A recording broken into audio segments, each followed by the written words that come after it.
Bonjour à tous et bienvenue dans la seconde et la dernière partie de notre vidéo comment créer un multipage via les worksheets Excel. Dans la première partie, nous avons pu créer les boutons cliquables comme vous l'avez constaté. Donc, dans cette dernière partie, nous allons clore évidemment la vidéo donc en créant le multipage. Une fois que nous aurions cliqué sur un bouton, par exemple le bouton facture, alors que ce bouton cherche la première ligne de la base facture. D'accord? Quand nous cliquons sur le bouton nouveau client, que ce bouton nous cherche la première ligne de la base information de client. Et ainsi de suite. Pour le règlement, c'est la base historique des factures. Donc, automatiquement, ce bouton va chercher la première ligne de la base historique des factures. Alors, pour cela, une seule méthode voilà, est préférable. Dans cette méthode, nous allons essayer d'affecter la valeur des colonnes choisies, d'accord, à la cellule A1. Donc, notre ligne première de notre multipage commence à la 10e ligne de notre feuille facturation. D'accord? Donc, ce que nous allons faire, nous serions obligés d'octroyer à ce bouton facture la colonne J, qui consiste à la 10e colonne dans notre feuille facturation. D'accord? Et la colonne K donc sera octroyée au bouton nouveau client et L sera octroyée au bouton règlement. Donc pour ce faire, je me bascule dans l'onglet développeur Visual Basic. Alors, j'ai déjà écrit un code précédent. Donc, je vais continuer donc, à écrire le code. Je vais octroyer à la cellule A1 qui est ici, là, cette cellule. Donc, j'affecte la valeur de la colonne J, K et L. Une fois que j'aurai cliqué sur la facture, sur le bouton de la facture, alors j'aimerais que cette cellule prenne la valeur de la colonne J. Si je clique sur le bouton nouveau client, que la cellule A1, toujours la même cellule, prenne la valeur de la colonne K et règlement la valeur de la colonne L. Voilà, j'espère que je me suis fait comprendre. Donc ici, je me bascule dans l'onglet développeur, je viens de l'éditeur de code et le code que j'avais écrit précédemment, donc sont là. Ces codes sont octroyés à chacun des boutons. Ici, nous avons le bouton facture, nous avons le bouton nouveau client, nous avons le bouton règlement. Donc, je me place à la dernière ligne de nos codes et j'écris tout simplement sheet, facturation, d'accord, point range. Donc, range de quoi à 1 point value égale à tout simplement sheet, toujours facturation. Cette fois-ci, point range toujours, mais J9, d'accord, point column. Donc, ce code, je vous l'explique, c'est très facile à comprendre. Ici, j'ai juste énuméré, enfin, j'ai juste défini la cellule A1 qui est là. D'accord? Alors, je lui ai affecté la valeur de la colonne J9. Et la valeur de la colonne J9, c'est très simple. Donc, ici, c'est J. Donc, nous avons première colonne, deuxième colonne, troisième, quatrième, cinquième, sixième, septième, huitième, neuvième, donc dixième. Au lieu de lui donner la valeur de la colonne J10, j'ai préféré lui donner la valeur de la colonne J9 pour ne pas faire de confusion. Vous pouvez le faire, vous pouvez donner J10, J11, voilà, c'est la même chose, mais c'est en fait un choix arbitraire, d'accord? Voilà, donc vous allez voir une fois que j'aurai cliqué déjà, voilà, la valeur 10 a été affectée à la cellule A1. Donc je vais mettre une couleur rouge. Voilà, comme vous le constatez, ici ces boutons, rien n'est écrit dans ces boutons. Mais une fois que j'aurai cliqué sur la facture, le bouton de la facture, voilà, la valeur 10 est affectée à la cellule A1. Donc je vais copier ce code-là. Je vais le copier et non le coller. Et je colle ce code ici. Je change la valeur J à K. Et ici, je colle la même écriture. Alors, je change J à L. Tout simplement, vous allez voir, une fois que j'aurai cliqué sur le bouton Nouveau client, voilà, nous avons la valeur 11 de la cellule. Règlement, nous avons la valeur 12 de la cellule, et ainsi de suite. Voilà, Nouveau client, règlement. Donc, pourquoi en réalité j'ai affecté ces valeurs dans la cellule A1? C'est très simple. Je vous explique, d'accord? La première ligne de ma base, c'est la ligne 10. OK? Donc, il me faut forcément que la colonne sur laquelle je dois affecter ma valeur soit la 10e colonne. D'accord? Maintenant, après la 10e colonne, je fais plus 1. Pour le bouton nouveau client, j'ai 11e client, et du moins 11e cellule. Et pour le bouton règlement, je fais plus 2. Ça veut dire qu'il faut que les chiffres se suivent en fait.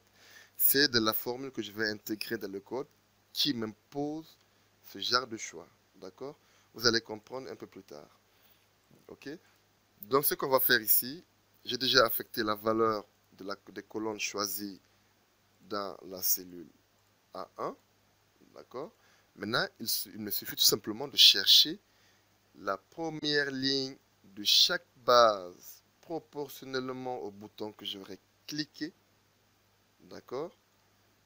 Donc, par exemple, quand je clique sur le bouton facture, la première ligne, c'est la ligne 10.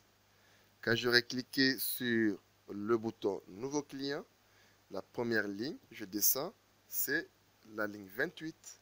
Quand je clique sur le bouton règlement, la première ligne, c'est la ligne 46. Alors, je dois intégrer une formule automatisée qui me permette déjà, à chaque clic sur le bouton concerné, voilà, qu'il me cherche automatiquement la valeur de la première ligne de la base affichée. D'accord? Je m'explique davantage, c'est-à-dire que ici, quand je clique sur le bouton facture, je voudrais qu'il m'affiche uniquement cette plage-là. D'accord? Et tout le reste se cache. Quand j'aurai cliqué sur le bouton nouveau client, voilà, cette fois-ci, il va m'afficher uniquement ici. D'accord? Et cache les deux autres plages. Et règlement, c'est pareil. OK? OK, vous allez comprendre un peu plus tard le codage. D'accord? Donc, ce qu'on va faire, je me bascule toujours de l'onglet développeur, je fais Visual Basic. Alors là, je vais insérer un nouveau module. Ce module, je vais l'appeler Sub affiché. D'accord? Voilà. Donc, je vais déclarer deux variables. D'abord, dim, première ligne. Première ligne. Comme un entier. OK?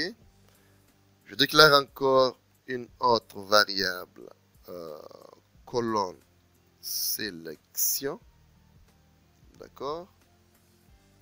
Toujours as integer. Alors là, je vais définir d'abord la colonne. Donc, tout simplement, colonne sélection que je vais copier pour avoir la même structure d'écriture est égal à tout simplement sheet facturation. voilà, point range A1, ok, point value. Alors, ici, je vais définir la première ligne. Alors, première ligne, je vais copier cette variable pour avoir la même écriture. OK. Alors, je fais égal 10 plus, donc, call selection. D'accord. Moins 10. En ce moment, je ferme ma parenthèse, je fais multiplier par 18. Pourquoi j'ai fait ça? Je vous explique. Ok? C'est pas compliqué. Nous allons essayer de compter les lignes de chaque base. Donc ici, nous prendrons la base de la facture. Donc, on a une ligne, 2 lignes, 3 lignes, 4 lignes, 5 lignes, 6 lignes, 7 lignes, 8, 9, 10, 11, 12, 13, 14, 15, 16, 17 et 18. D'accord? Toutes les bases ont le même nombre de lignes. D'accord? Donc, nous avons 18 lignes. Raison pour laquelle, ici, j'ai multiplié par 18. Ici, c'est 10. Parce que tout simplement, la première ligne de mon multipage commence à la 10e ligne. OK? Donc, ici, j'ai fait 10 plus colonne sélection. Ça dépend du bouton que j'aurai cliqué. Si par exemple, je clique sur le bouton facture, donc j'ai la valeur 10. Nous allons faire la mathématique. Donc 10, ici j'ai 10 qui remplace la colonne sélection, moins 10 égale 0, multiplié par 18 égale 0. Alors la première ligne de ma base facture est égale tout simplement à la ligne 10. Si par exemple je prends le bouton nouveau client, j'aurai la valeur 11 de la cellule A1 qui est affectée à la variable que j'aurais définie ci haut, qui est la variable colonne sélection, que j'ai intégrée dans ma formule ici. Là. Alors, toujours la première ligne, ici j'ai 11 moins 10, ça me fait 1. D'accord? Donc 1 multiplié par 18, ça fait 18. 18 plus 10, ça fait 28. Ça veut dire tout simplement qu'une fois que j'aurai cliqué sur le bouton nouveau client, la première ligne que je vais voir, c'est la ligne 28. D'accord? Et pour le bouton règlement, voilà, j'aurai la ligne 46. Si vous voulez, on peut faire le calcul. D'accord? Donc ici, j'ai 12 moins 10, ça me fait 2. 2 multiplié par 18, ça fait 36. 36 plus 10, ça fait 46. Tout simplement. D'accord? Donc, Excel a besoin aussi de connaître un peu la mathématique. D'accord? OK. Donc, ici, j'ai affecté la première ligne à chaque bouton sélectionné. Maintenant, il me suffit tout simplement de pouvoir masquer de la 10e ligne à la 63e ligne, globalement. D'accord? Donc, ce que je vais faire, je vais copier ici, là. OK? Je fais une copie. Nous irons doucement, d'accord? C'est vrai, c'est un peu complexe. Donc, le range, c'est tout simplement 10, 2 points, 103, point, anti-row, d'accord? Point hidden, égale true. Ça veut dire que j'ai caché, excusez, je mets les guillemets, d'accord? C'est une erreur de saisie. Faites très attention à l'écriture de vos codes, c'est très important. Ici, j'ai caché toutes les lignes, donc de la 10e ligne, ok, à la 63e ligne, j'ai caché. Si vous voulez, on peut l'essayer. Donc, je vais, tac, et voilà, j'ai tout caché, d'accord? Comme vous le constatez ici, je vais réafficher ma base. Alors, une fois que j'aurai caché toutes ces lignes, Alors maintenant, je vais afficher proportionnellement au bouton que j'aurai cliqué la base concernée. Donc tout simplement, je ferai Sheet facturation. À partir d'ici, je vais copier. D'accord? Je vais coller. Mais cette fois-ci, je fais évidemment première ligne. Ok, ici, là, je vais le coller. Je concatène 2 points, d'accord, entre les 2 guillemets parce que c'est du texte. Je concatène toujours première ligne, cette fois-ci plus 17 parce que quand j'aurai soustrait la première ligne, ça va me rester dans chaque base 17, tout simplement, d'accord. Là, je ferme ma parenthèse, je fais point, d'accord, entire row, point hidden égale false, tout simplement, d'accord. Ici, donc, par rapport à la première ligne définie à cet effet, et par rapport au masquage de toutes les lignes qui est ici au-dessus, alors j'affiche uniquement la base choisie proportionnellement au bouton choisi.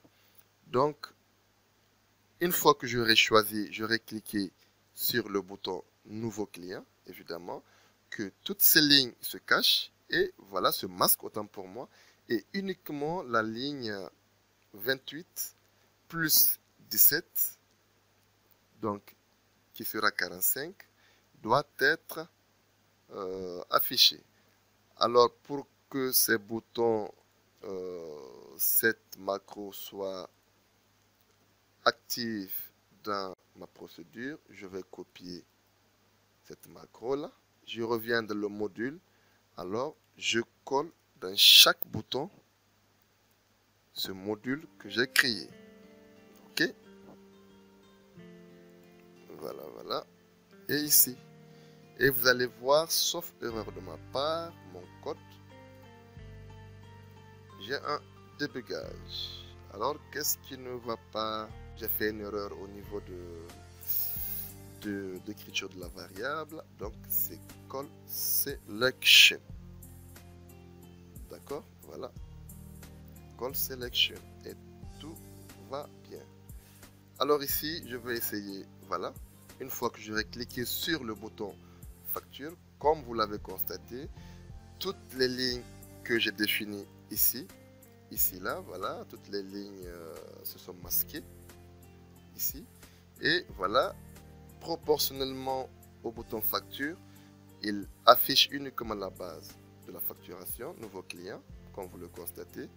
Ici, voilà, c'est bon. Là, je vais afficher, je vais masquer la barre de formule. Je masque aussi voilà, le ruban et nous allons bien voir notre multipage. D'accord? Voilà, n'est-ce pas nickel? Et vous pouvez vraiment adapter ce petit projet à vos vidéos et du moins ça. Cette petite vidéo à vos projets, c'est très intuitif et vraiment c'est un design très professionnel. Alors je m'arrête là, j'espère que cette vidéo vous aura plu. Voilà, si oui, n'hésitez pas à vous abonner. N'oubliez pas de cliquer sur la petite cloche pour recevoir les notifications à temps réel. Et quant à moi, je vous dis à très bientôt dans une prochaine vidéo. Merci et ciao.